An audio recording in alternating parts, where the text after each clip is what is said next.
when we first moved in here, there was a wood deck off the back, which we decided we want to get rid of just because of the ongoing maintenance issues with it.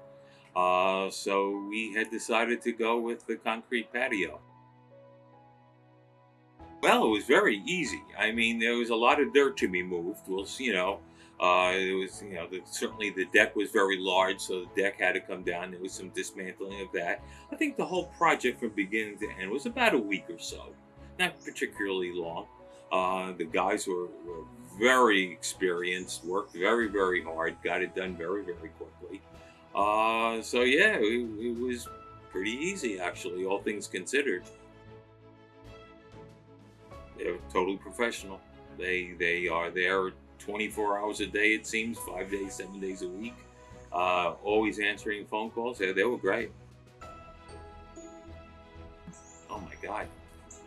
If you could turn the camera over, you would see. We look over Crooked Pond. It's absolutely a gorgeous view. It's fantastic.